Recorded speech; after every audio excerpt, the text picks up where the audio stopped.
Olá, aqui quem fala é Elemar Júnior da Eximiaco. E hoje nós vamos ter a oportunidade de conversar com um profissional que eu admiro bastante. Trata-se do meu bom amigo Alexandre Freire. O Alexandre Freire, aliás, aqui está o perfil dele no LinkedIn, é Director of Engineering no Nubank no Brasil. Então, sem mais delongas, deixa eu chamar para a conversa meu amigo Alexandre Freire. Tudo bom, Alexandre? Como é que você está?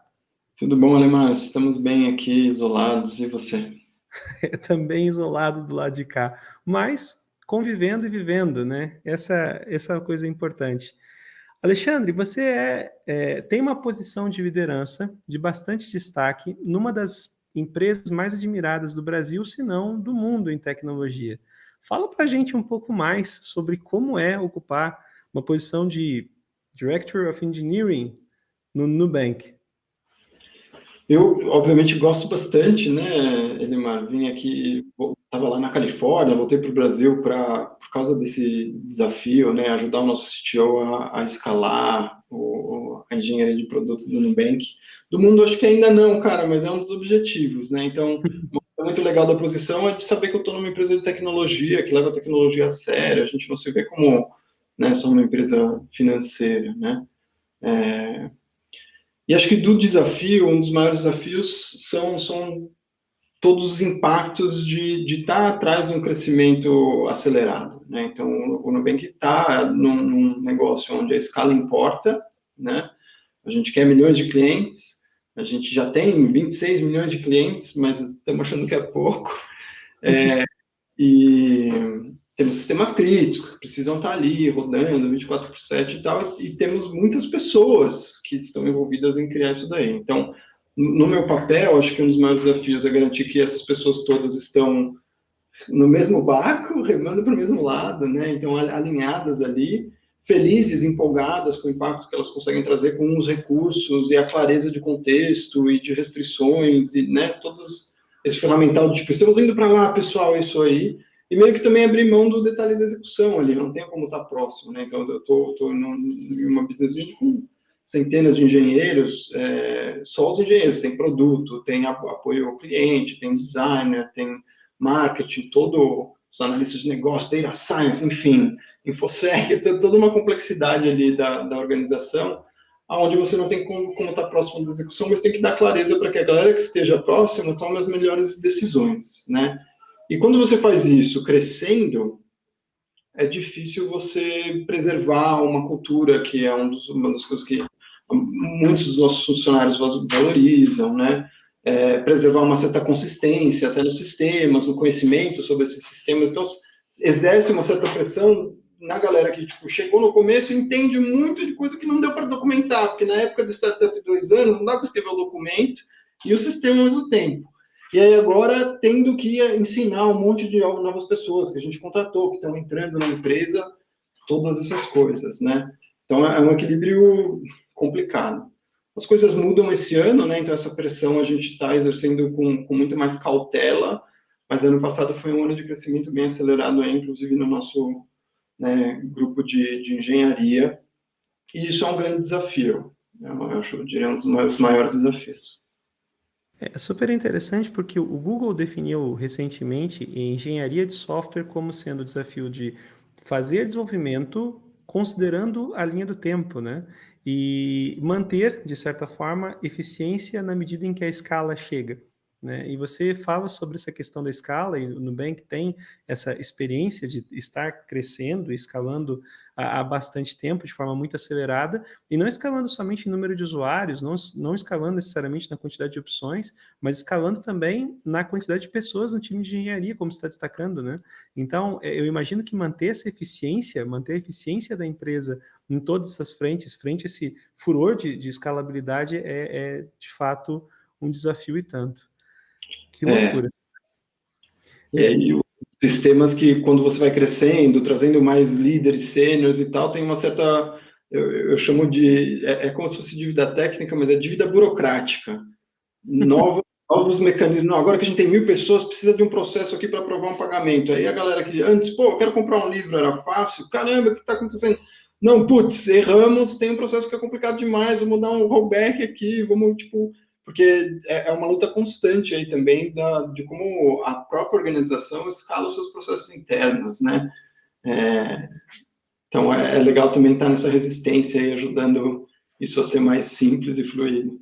É muito bacana porque você fala sobre o risco à cultura, né? Porque, de fato, à medida que a empresa vai crescendo e que novas pessoas vão chegando, e como você destacou, você está trazendo lideranças seniors, e essas lideranças seniors vêm com um conjunto de hábitos, experiências, aprendizados que são de outros lugares, e que, se de uma forma são muito ricas, porque agregam, afinal de contas, esse é o motivo delas estarem ingressando no time, elas também ficam influenciando a cultura do Nubank, nem sempre levando a cultura na direção que era intencionada. Então, fazer esses ajustes de uma forma ágil, de uma forma eficiente, realmente não parece ser uma coisa muito fácil. Quantas pessoas vocês têm no time hoje de engenharia no Nubank ao todo? A gente está em torno de 500 e tantos, 500 e tantas pessoas na engenharia, por aí. É um time considerável, é um time considerável. E vocês utilizam na empresa, são famosos, inclusive, por utilizar um conjunto de tecnologias que são consideradas relativamente exóticas, né? Quais são os impactos dessas escolhas na manutenção do time? Eu imagino que contratar um engenheiro para trabalhar no Nubank, um engenheiro pronto para escrever código, não seja das atividades mais triviais.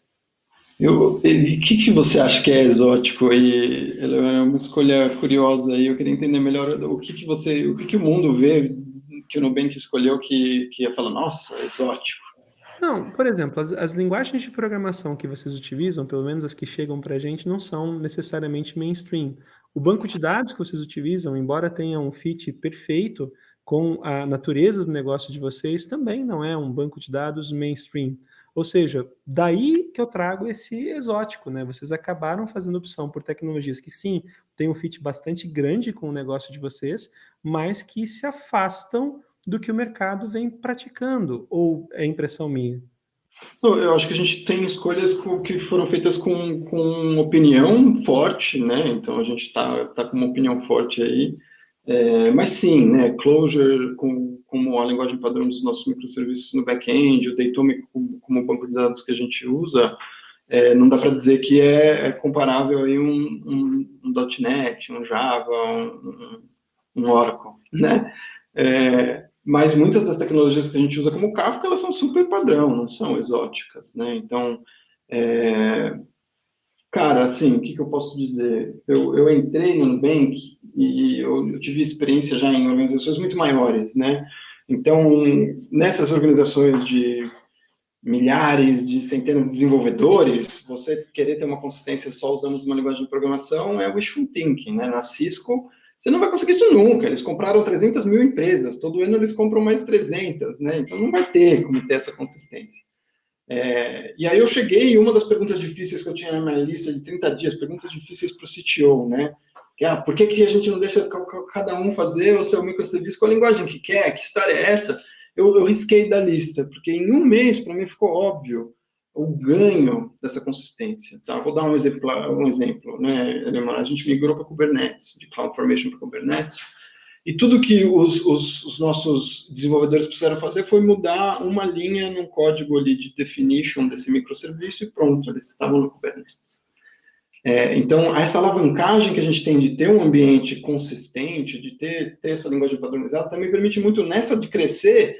Eu preciso pegar um time bom e falar, galera, parabéns, vocês são muito legais, mas agora cada um vai para um canto e vocês vão começar mais 6 times.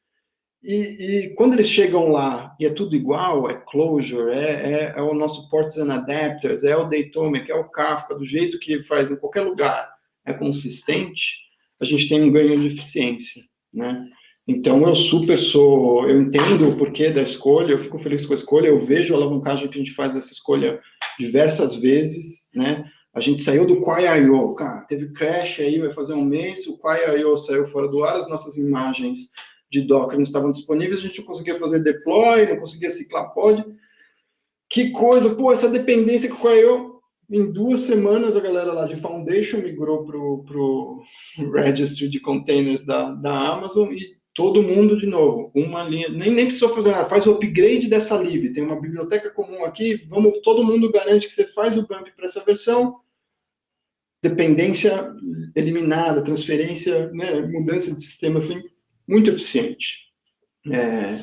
Tanto que a gente tenta fazer isso também em outros lugares do stack, né? A gente tem coisas super esotéricas, como Angular rodando, mas... Não, é bacana porque eu, pelo menos não tenho notícia, aqui no Brasil pelo menos, de uma outra grande empresa que adota Clojure, por exemplo, como linguagem padrão de desenvolvimento, né? Eu gosto bastante de Lisp e suas variações. Algumas pessoas, enfaticamente, gostam um pouco menos. Eu até estava lendo, estou lendo aqui no site, a gente está lendo junto o SICP, né?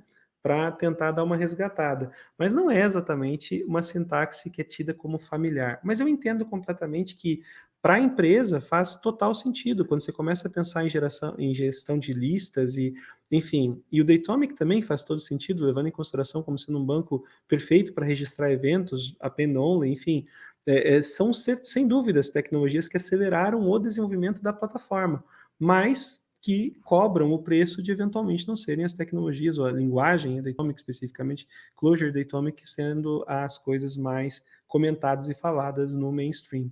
Mas o Nubank já tem um porte suficiente para atrair pessoas e motivar discussões em torno dessas tecnologias, né? O que é outro fator super interessante. E você pergunta da contratação, né? A gente não contrata as pessoas prontas, manjando de Clojure e Datomic, mesmo porque muitas das bibliotecas que a gente usa são internas, não tem como você chegar pronto manjando dos commons do Nubank, né? Você tem que trabalhar lá para ter acesso a isso. Mas a gente contrata pessoas não porque elas sabem Flutter, ou React, ou Java, né? Mas porque elas sabem resolver problemas e no Nubank a gente contrata pessoas que sabem aprender e aprender rápido. Então, no nosso processo, né, tipo, você conseguiu aprender a fazer um exercício em Clojure, legal, a gente está querendo ver se você consegue aprender uma coisa nova também. Tem gente que chega pronta com Clojure, tá? A gente acabou de receber um batch aí das pessoas mais prontas possíveis com Clojure que dava para achar no mundo. Esse é um fato interessante. Aliás, falando um pouquinho sobre essa questão cultural, e você tem essa ênfase bem grande em preservar a cultura da empresa e fazer que a cultura da empresa evolua na direção certa, assim como a engenharia da empresa continue funcionando bem à medida que a escala chega. Cara, com a chegada da pandemia e com essa coisa das pessoas estarem trabalhando de casa, como que vocês têm enfrentado o desafio de manter essa cultura funcionando? Você já tinha uma cultura do home office antes? Não? Enfim, como que está a coisa hoje em dia para o Nubank com o trabalho remoto? Bom, primeiro que está rolando, né? Então a empresa tá formando. O Nubank, inclusive, a gente mandou todo mundo, todos os funcionários, inclusive o pessoal de atendimento, né, para trabalhar de casa uma semana antes do lockdown aqui em São Paulo. Então a gente reagiu meio rápido aí a essa ameaça. Para muitas equipes foi muito diferente, né? O pessoal que, inclusive para o pessoal do atendimento, queria, mas aí o laptop que eu compartilhava está lá no escritório, como eu não consigo trabalhar de casa, não tem internet, como que é? Então a gente teve que correr muito rápido aí para dar os recursos, né, para as pessoas. Eu estou aqui com um monitor externo, a cadeira, enfim, a gente, né, teve que ser ágil em relação a isso.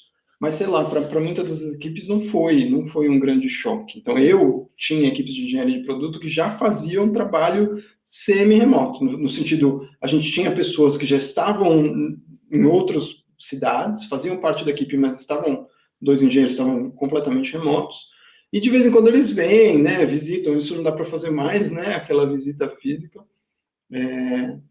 e outras que um dia da semana pegava e, não, é sexta-feira eu fico aqui, trabalho de casa e tal. Então, a gente já tinha um pouco dessa prática de diversas maneiras acontecendo pela empresa, né?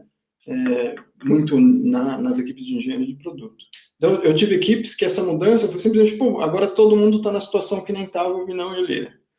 E pronto, e a gente sabe trabalhar assim, porque a gente já trabalhava com eles, né? E foi, tipo, né, muito fácil de se adaptar. E outras equipes que sentem falta ali, não tem um espaço legal para trabalhar em casa, então tem que adaptar as suas dinâmicas que eram muito baseadas lá no convívio físico, o board na parede, né? O board ficou na parede ali e tá acumulando poeira. Mas eu acho que a gente conseguiu se adaptar muito rápido, muito bem. E a gente consegue trabalhar dessa maneira, né? Isso é um fato. Não, e agora é um ponto que toda novidade introduz desafios para sustentar a cultura, né?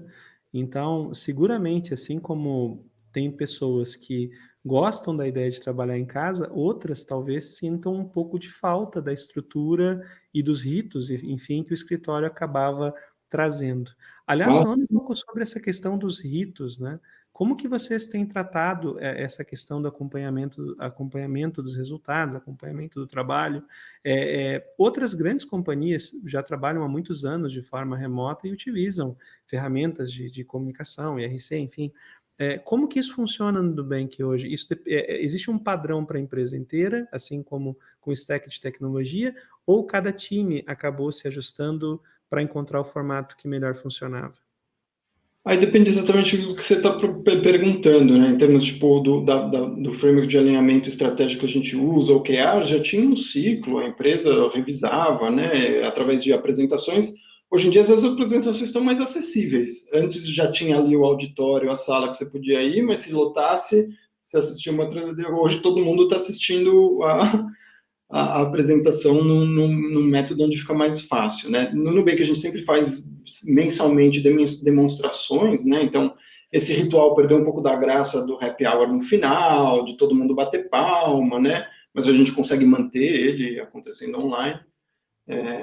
E aí eu não sei se está falando mais de tipo, como que a gente olha o trabalho em si sendo feito, quem que está Não, eu falo de trabalhando questões aqui ali. Eu falo de questões do dia a dia mesmo, e não necessariamente de acompanhamento sob o ponto de vista de supervisionar quem está fazendo o quê e de que forma. Não nesse aspecto, mas com relação, por exemplo, a parear, com relação a trocar ideias, com relação ao board para poder ir para o quadro, para eventualmente projetar uma solução. É. Esse tipo de trabalho funciona tanto presencialmente quanto de forma remota. Mas cada empresa acaba colocando o seu temperinho, o seu jeito de fazer a coisa funcionar. E é sobre isso que eu estou perguntando. Então, as nossas equipes têm bastante autonomia, né, em termos do ferramental, de como elas querem trabalhar, e todas foram experimentando. Então, tem em avaliação umas 4, 5 ferramentas de pair programming e mob programming remoto. Porque uma está experimentando outra, e esse pessoal também troca ideia, a gente ainda não chegou a um padrão e falou, não, a nossa preferida é a ferramenta de whiteboard.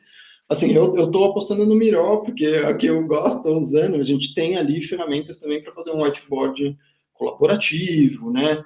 Essas dinâmicas tipo retrospectiva, post-mortem, elas mudam, elas usam um pouco mais desse apoio digital virtual, mas a gente ganha o fato que o board fica lá depois, ninguém tem que tirar foto, nem traduzir, né? Então tem os prós também. Pairing e mobbing continua rolando, mesmo remoto.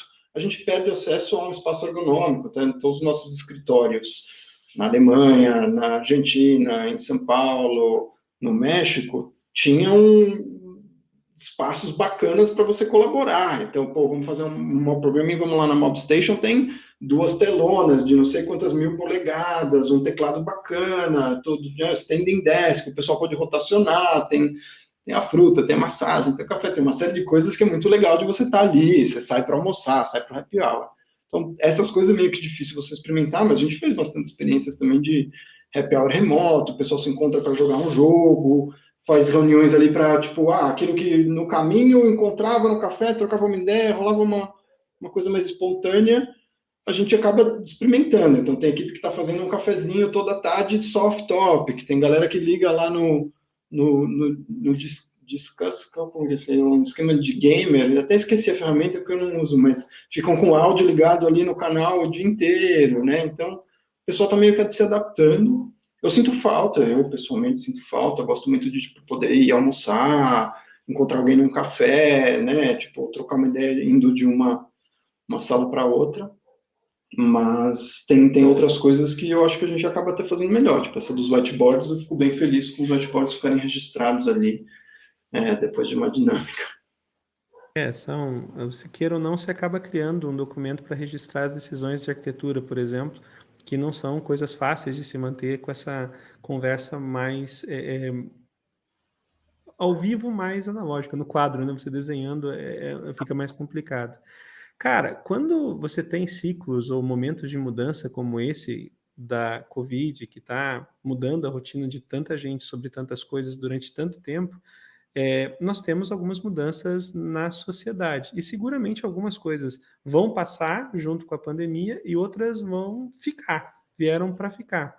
Na sua visão, das mudanças que aconteceram no Nubank, que vieram em função da pandemia, quais delas você acha que vão ficar assim que a pandemia passar? Putz, é que tem muita mudança, né, Elemar? E aí eu também posso te dar a minha visão pessoal, né? Eu não posso falar pelo Nubank, mas eu acho que o trabalho distribuído veio para ficar. A gente já era, né? A gente já tinha escritório no México, na Argentina, na Alemanha, mas acho que a flexibilidade de, putz, não, uma pessoa aqui, outra pessoa ali, uma equipe inteira onde eles não estão, né, fisicamente juntos a maior parte do tempo vai se tornar uma realidade. Para a nossa equipe de atendimento, por exemplo, essa é uma questão até de custo, ajuda. Pô, em vez de ter um escritório em Pinheiros, em São Paulo, onde eu tenho que pagar um aluguel caro para dar uma infraestrutura ali padronizada para todo mundo, talvez esse esquema de trabalho em casa seja uma super vantagem, né? Eu não acho que a gente vai deixar de ter escritório, né? Mas eu acho que antes a gente fazia muito off-site, sabe o off-site?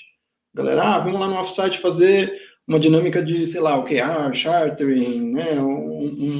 Uma dinâmica de equipe, de entrosamento, ou uma discussão mais estratégica, ou fazer um design thinking, né? Aí aluga um outro lugar, vai lá, traz um almoço. Então, acho que isso vai virar, vamos lá fazer um on-site.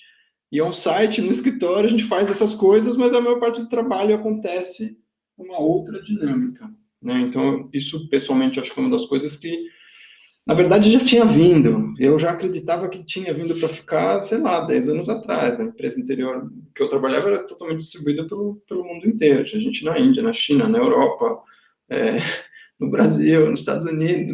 A gente trabalhava dessa maneira.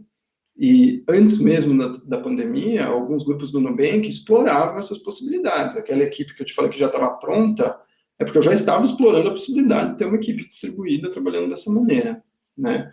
Agora eu não preciso mais fazer um argumento. É só isso. É, Antes era um piloto que eu ia ter que provar para a galera, agora todo mundo já sabe que funciona.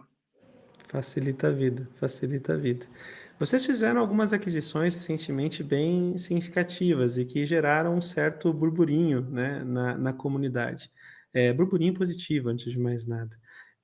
Agora, mais uma vez, né, trouxeram para dentro do time gente boa, com boa base e bagagem de conhecimento, e que também seguramente impacta a cultura numa direção ou outra, mas sempre um desafio. Sempre que você faz uma aquisição ou então uma aliança, sempre representa um desafio. Você pode comentar um pouquinho sobre essas movimentações recentes? Posso sim. Então, acho que no começo do ano teve a aquisição do pessoal da plataforma Tech, né? Foi super legal, eles estão super ocupados, a gente tem bastante demanda aí para, tipo, ajudar uma equipe a melhorar os seus processos e tal. Então, os agilistas estão super engajados e os engenheiros e engenheiras também que vieram estão fazendo uma grande diferença. Então, ali era uma questão, tipo, putz, estamos alinhados, né, nos nossos valores, na nossa cultura o suficiente, e vocês têm um super de um talento, bora juntar essas forças. A gente já trabalhava junto, né, eles já trabalhavam aqui. Eu achei que deu super certo, as pessoas, até onde vocês estão felizes, se não estiver feliz, estiver assistindo aqui, me manda uma DM no Slack ali, vamos conversar, e foi super complementar. E a Cognitec foi algo muito parecido, né? A gente já trabalhava muito próximo com eles, somos um dos maiores clientes do Datomic do mundo. E eles falaram, caramba, tipo, o nosso objetivo tem a ver com o objetivo de vocês, tem um impacto no mundo e tal, e a gente pode dar muita alavanca.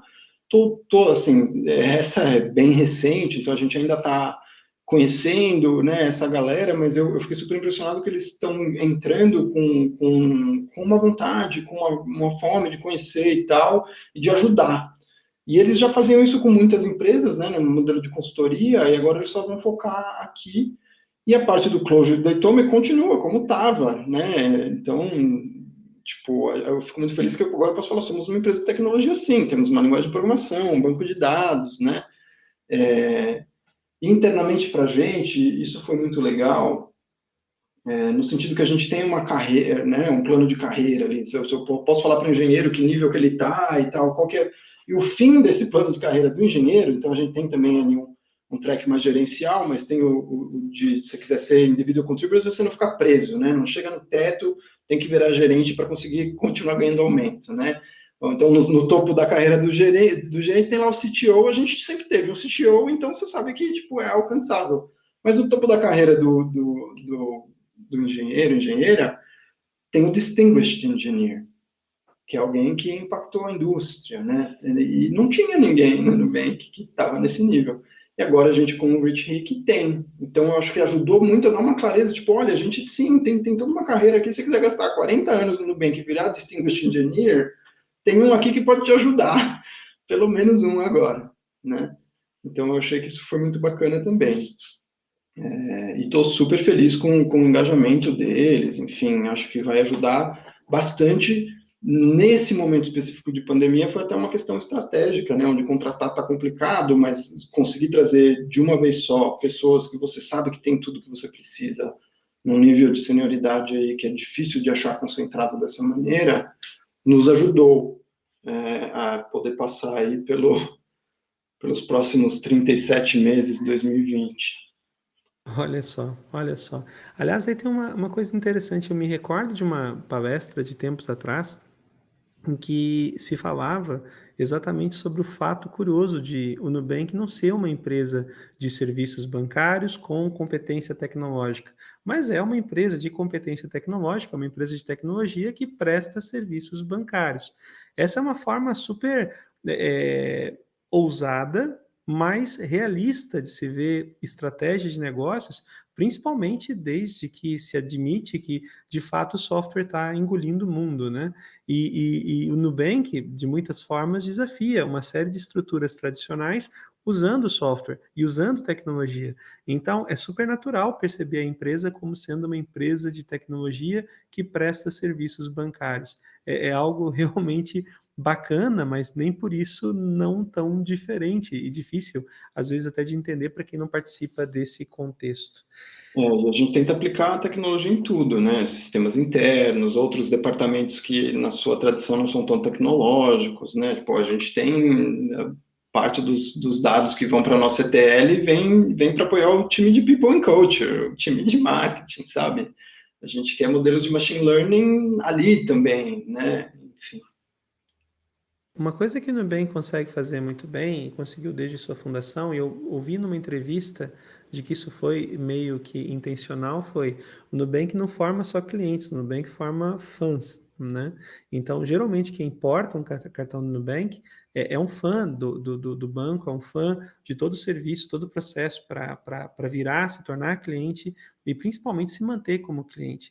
Eu mesmo acho super interessante o fato de que, cara, eu nunca conversei com ninguém do Nubank, exceto o pessoal que trabalha na tecnologia do Nubank. Agora, como cliente especificamente, eu nunca conversei. Eu nunca peguei o telefone e conversei com alguém. E mesmo assim, eu me sinto tremendamente bem atendido.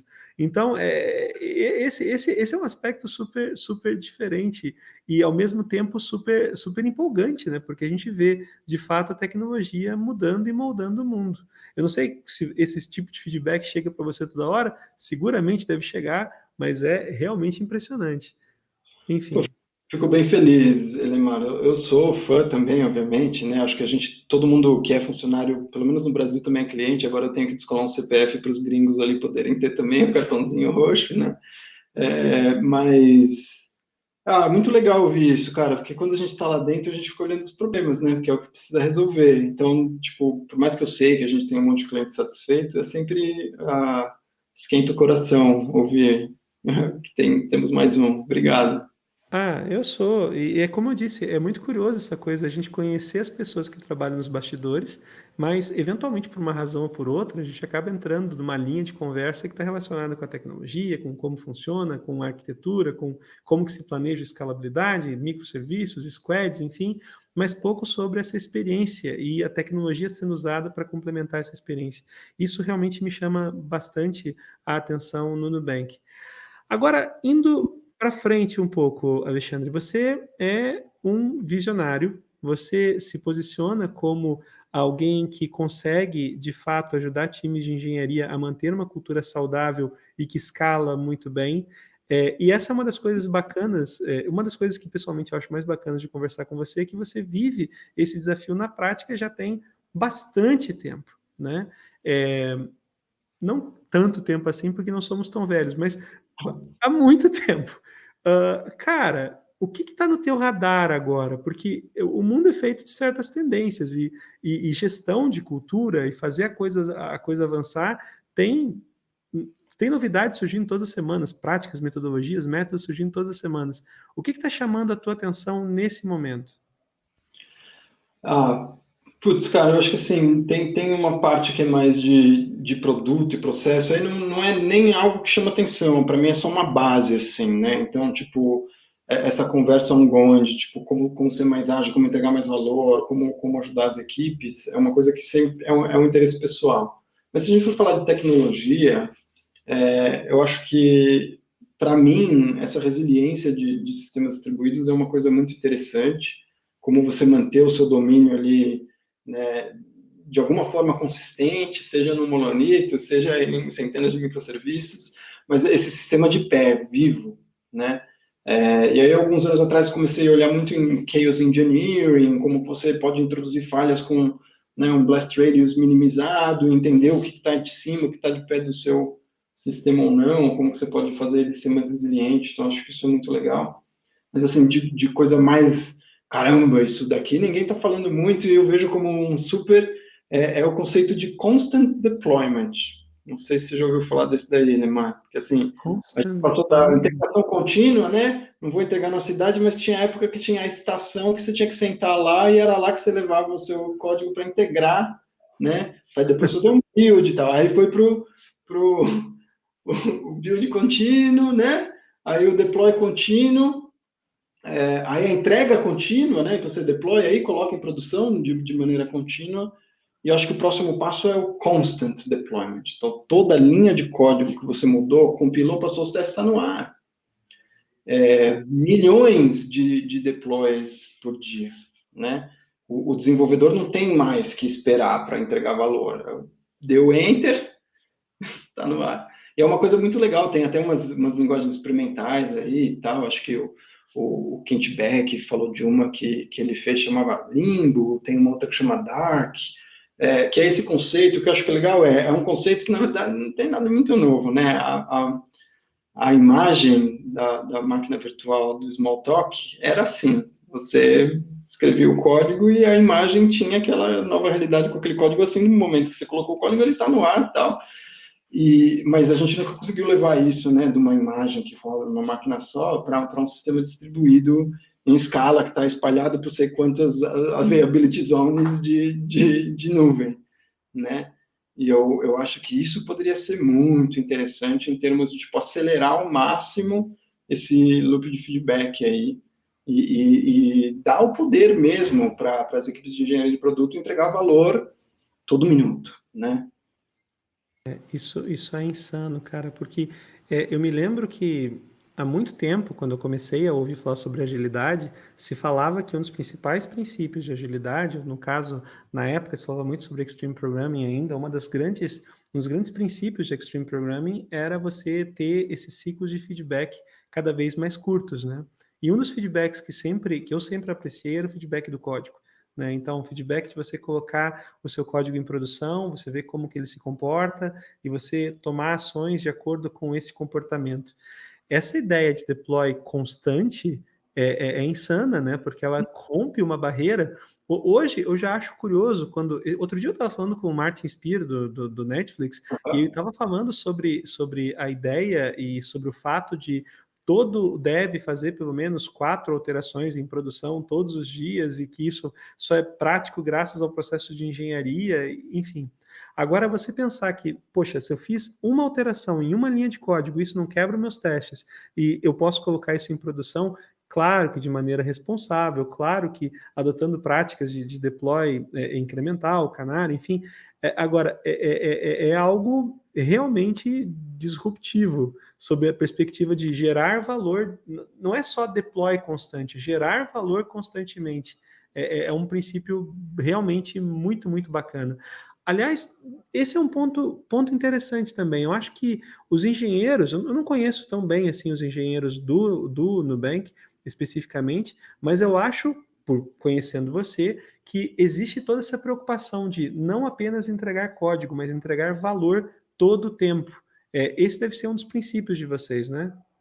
Assim, né, a gente quer estar próximo ali do nosso cliente, porque se for fanático, você tem que estar entregando valor para ele, né? E acho que sim, a gente quer resolver os problemas dos clientes, a gente quer entregar valor para os nossos clientes, em vez de simplesmente pegar ali e fazer uma feature aqui ou ali. Então, a gente até preza que todo mundo na engenharia seja parte da comunidade de produto, né? Possa trazer ideias de novas features, diferentes, questionar prioridades, estratégia. Claro que é um pouco difícil, cara, um dos outros desafios aí de estar no Nubank é que a gente ainda tem que correr atrás de muita coisa. Tem muita coisa que é table stakes em banco, em finance, que a gente ainda não tem. Então é um pouco também de tipo, lidar com essa frustração de, tipo, putz, né? Todo mundo que entra fala, vamos fazer o débito automático do cartão, vamos fazer a integração do Apple Pay, putz, meu, entra na fila. A gente sabe que precisa dessas coisas, a gente sabe disso há anos já, mas é muito difícil essa questão da priorização. Você fala sobre um departamento de engenharia de pouco mais, ou por volta de 500 devs, né, 500 engenheiros. É um departamento de engenharia numeroso já, você já tem uma quantidade relativamente grande de engenheiros, mas ainda assim não é nada tão significativo quando comparado a outras empresas grandes na indústria. Seguramente, dentro do setor financeiro, quase todos os gigantes têm times de engenharia muito mais numerosos do que o time de vocês. Mas ainda assim, graças à metodologia, graças à ferramenta, graças às práticas, vocês conseguem entregar inovação num ritmo reconhecidamente até mais acelerado do que boa parte do mercado vem conseguindo entregar. Ainda assim, então, entendo que, poxa, deve ser realmente difícil você lidar com essa coisa da priorização, né? A priorização das tarefas, a priorização do que é importante. E isso é feito dentro do Nubank por um time de produto. É isso mesmo? A gente tem product managers, né? Então tem o time de produto, mas tem o time de business também. Então a gente tem aí pessoas que estão olhando o business, trabalhando junto com o pessoal do produto. A gente acredita muito em comunidade de produto, cara. Então tem lá alguém representando uma visão de produto, tem lá o pessoal do atendimento representando a visão do cliente, tem lá a engenharia representando a visão de engenharia, tem lá também o pessoal do business representando a, a visão de P&L, e temos que cortar custo, porque é pandemia, e tem lá também o pessoal do marketing, que está pensando na reputação da marca, como a gente se posiciona, quais são os nossos valores. Então, é uma multiplicidade, né? Uma das coisas que eu até fico meio que, sei lá, frustrado com o Scrum, né? Product Owner, que cagada, como você vai colocar o mundo nas costas de uma pessoa, um dono de produto? Que coisa, quanta responsabilidade, isso, tipo, meu, e ela tem que tomar todas as decisões, imagina, que a gente tem que trazer 10 perspectivas, todo mundo fala o que acha, a gente tenta ou achar um consenso, ou tem alguém que é o dono do business, né, que vai tomar a decisão final, mas, tipo, uma pessoa só fazendo isso sozinha, meu Deus, não gostaria de ser essa pessoa. Você falou antes sobre a questão do deploy constante, né? E isso, de certa forma, também, esse feedback do deploy constante também colabora com retroalimentação para priorização constante também, porque você vai vendo o que está dando certo no mercado, o que não está dando certo, e vai fazendo os ajustes de rota de uma forma mais madura possível para conseguir entregar mais valor todo o tempo. Você falando sobre deploy constante, e aí você falou sobre o Smalltalk, eu estava lembrando dos meus primeiros processos de build, e eu lembro de escrever código o dia inteiro, cara, para ir embora e deixar a máquina buildando à noite, porque o processo de compilação era extenso para burro, deixava a máquina buildando à noite para no outro dia de manhã chegar e torcer para que não tivesse acontecido nenhum erro no build, para, enfim, daí se verificar se aquilo tudo estava funcionando, estava parando de pé. É Ah, muito bacana essa coisa de você ter esse feedback ou a possibilidade de você contar com esse feedback na medida em que você escreve código. Enfim, mas cara, de novo, você comanda a engenharia de uma das empresas mais admiradas do país, e sem sombra de dúvidas, a sua visão sobre o que torna um bom engenheiro é bastante questionada, ou questionada não do ponto de vista de colocada em dúvida, mas você deve ser bastante interrogado sobre o que, na sua perspectiva, alguém precisa fazer para ser um programador melhor, um engenheiro melhor, enfim. Quais são, você já adiantou antes sobre a ideia de visão de sistemas, né? Ou solução de problemas. Quais são, além dessas, as suas recomendações para quem quer ser um programador melhor? Ah, tem a parte técnica, tem que ter, tá? Então é pré-requisito. Não vou recomendar que você aprenda mais de um paradigma de programação tipo, escreva bastante código, leia bastante código, porque isso daí eu acho que é meio que um pré-requisito, né? Coisas que as pessoas talvez não param para pensar muito, pode ser um recado legal. No fundo, o seu trabalho é um trabalho de criar com outras pessoas. Então, aprenda sobre pessoas, aprenda a comunicar de forma não violenta, aprenda a construir junto, aprenda, tipo, colaborar, dar feedback, receber feedback, né? Porque essas coisas, elas acabam sendo muito importantes numa carreira. E não são tão fáceis, né? De se aprender. Então, você está investindo ali na técnica de, sei lá, programação funcional em Clojure, talvez valha a pena investir similar em como receber, como dar feedback, como ter clareza do meu estado emocional, do que eu quero para a minha vida, para a minha carreira. São coisas que vão ajudar, ainda mais quando você está junto com um grupo de pessoas ali, tentando gerar valor para um outro grupo, né? Esse sistema complexo adaptativo é difícil de navegar se você achar que você pode simplificar ele sem pensar que são pessoas ali, né? Ah, vou instalar um Gira aqui, eu vou ver todos os cards andando. Não, os cards não andam, são pessoas, né? E o quanto antes você consegue ajudar um grupo de pessoas a cada um trazer o seu potencial, a sua essência, melhor, né? E aí até entra numa das coisas que, tipo, está sendo um super desafio para a gente agora na pandemia, né? Apoiar essas pessoas a passar por um momento de vida muito difícil, né? Não, o momento de vida é bastante difícil porque, além do desafio de trabalhar em casa, existe um desafio de saúde também, né? Que é bastante complicado. Mas se eu peguei bem, você sabe que é curioso, cara, porque eu venho vendo e acompanhado as recomendações de pessoas que eu admiro muito em tecnologia e é quase que lugar comum de todo mundo, eu também, que sim, aspectos técnicos são inquestionáveis, nós não vamos discutir aqui se você sabe ou se você não sabe de tecnologia, mas o que realmente tem feito a diferença, ou a recomendação padrão, sempre passa por desenvolva soft skills, desenvolva soft skills, desenvolva soft skills. A impressão que eu tenho, estando no mercado há bastante tempo, é que isso tem, de certa forma, funcionado. Eu acho que o desenvolvedor de hoje superou, de muitas formas, o estigma que nós tínhamos de anos atrás com relação a comportamento, soft skills, relacionamento. Nós não somos mais aquele grupo de nerds, né? O estereótipo do nerd que fica fechado em casa e que não conversa com ninguém e que senta à frente do computador de manhã e sai no final da tarde e que, quando é interrompido, esbraveja, é mal educado, enfim. Esse estereótipo sempre foi um exagero, mas de uns tempos para cá ele realmente parece já não fazer mais nenhum sentido mesmo com relação aos desenvolvedores. Você também percebe dessa forma ou você acha que a gente tem muito que avançar ainda? Eu acho que a nossa indústria tem muita coisa para melhorar, Elemar. Gatekeeping, né? Ah, você não sabe falar inglês direito, não serve para você. Ah, bom, outra, aprenda inglês, tá? Desculpa, eu esqueci de falar essa também. Talvez ela não seja tão óbvia como você tem que saber uma linguagem de programação, você tem que saber inglês. A nossa indústria tem que saber, né? O Nubank é a nossa língua oficial. A gente tem muito funcionário que é estrangeiro. Então, o dia inteiro, todo dia, estamos falando inglês lá. Mas, desculpa, essa eu devia ter respondido na pergunta anterior. Para cá, eu acho que é isso, essa comunicação é muito importante mesmo, mas tem muita gente que acha que é só técnica que conta, que quer, né, ficar na guerrinha ali, não, esse framework, como assim? Você está usando o framework 2 anos atrás, você não sabe de nada. ou tipo, me mostra sua contribuição do GitHub, se você não estiver fazendo código de fim de semana, de noite, você não é desenvolvedor, putz, meu, eu tenho filho, eu até queria estar fazendo código de fim de semana, mas não dá, eu preciso ensinar ele a andar de bicicleta, né, ou, enfim, acho que isso a gente pode melhorar, assim, acho que a gente fala mais abertamente sobre, tem pessoas que já entendem, mas eu não diria que já, sei lá, não sei nem chutar quanto do caminho a gente já está andando, acho que a caminhada está começando.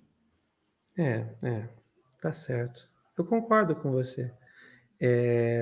Mas é bacana ver que cada vez mais as lideranças falam e destacam o quanto isso é importante.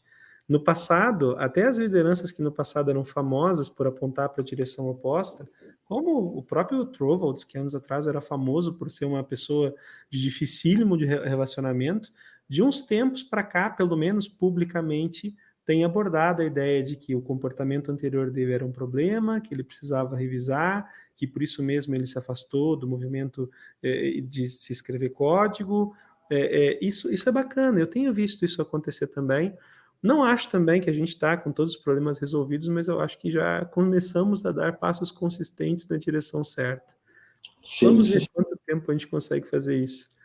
Cara, a conversa está espetacular, mas eu tenho também que respeitar a tua agenda e por isso eu sempre fecho quase todas as conversas que eu trago aqui para o canal da Exímia com uma mesma questão, que é uma sacanagem. Eu assumo sempre que as melhores respostas são aquelas que são dadas, né, para perguntas que não foram feitas. Então, fica a questão: que pergunta eu deveria ter te feito, Freire, e que eu não fiz? E qual seria a tua resposta para ela? Putz, boa pergunta. Parece questão de entrevista para o Nubank, não? É, eu gosto também, né, de fechar. Eu não tinha nada que eu tinha preparado, assim, tipo, pô, eu queria falar muito sobre isso para você, né, Elemar, mas e para o público aqui também. Mas acho que, assim, por ser uma das minhas especialidades, aí talvez a pergunta é mais, tipo, e essa história do ágil, né? O que aconteceu? Morreu, não morreu? O Safe resolveu? Vamos usar Scrum?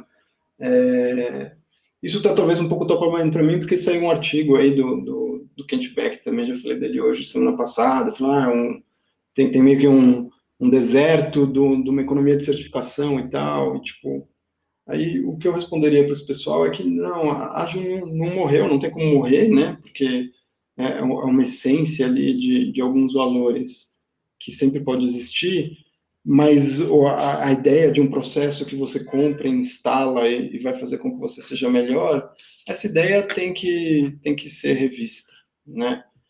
Porque não tem bala de prata, não tem um jeito de trabalhar que é o melhor jeito, que vai se aplicar em organizações diferentes, né? Tente ir atrás daquilo que funciona para você, para o seu contexto, para as pessoas que estão junto com você. E aí, nesse ângulo aí de processos e tal, eu acredito muito em autonomia e evolução. Então, não daria uma prescrição, não, tem que fazer alguma coisa. A única prática que, tipo, eu acho que sempre pode ser uma boa ideia é a retrospectiva, e a partir dela surge uma maneira de você fazer melhoria contínua, e aí pronto, né? Mas eu acho que é importante também o recado de, tipo, tente encontrar princípios ou valores que são maiores no qual você possa alinhar e dar um caminho para as pessoas que estão trabalhando junto com você, né? Então, eu gosto muito dos valores que a gente tem no Nubank, de ownership, de ter os nossos clientes serem fãs, de ser eficiente de maneira inteligente, né? De ter times diversos. E gosto muito dos princípios de Modern Agile, de tipo, entrega valor continuamente, criar um ambiente seguro, fazer com que segurança seja um pré-requisito, experimentar e aprender rapidamente e tornar as pessoas mais incríveis, né? Tipo, pensar, lembrar disso, né? São pessoas, no final, que estão ali junto com você. Então, acho que eu falaria um pouco mais sobre dessa de... Não, a pergunta sendo se eu acredito em algum processo, alguma solução aí entre Kanban, Scrum e Safe. Eu não recomendo nenhum. Eu acho que o lance é você tentar achar o que você valoriza, quais princípios que você vai usar para evoluir o seu processo, que funciona para você, para sua empresa, para seus colegas. Não, fantástico, cara, fantástico. E deixa um gostinho de quero muito mais sobre esse tópico, porque de fato muito se fala sobre prescrição ágil, né? Como se houvesse uma forma e um formato que funcionasse para todo mundo o tempo todo. Cara, foi um imenso prazer conversar com você. Quero agradecer muitíssimo pelo tempo que você conseguiu dedicar para a gente aqui hoje. E veja só o que acontece com o programador à medida que ele vai ficando mais velho. Para terminar, eu tenho que pedir para quem está nos assistindo para, se por acaso não é inscrito no canal, se inscrever, se não ativou as notificações, que ative, que assim, entrevistas como essa chegam para você, o YouTube avisa você exato quando a gente produz algum conteúdo novo. Freire, muito obrigado, cara, muito obrigado mesmo por ter Foi participado. um prazer, conversa muito Aqui você. estimulante, obrigado. Então tá. Pessoal, até a próxima.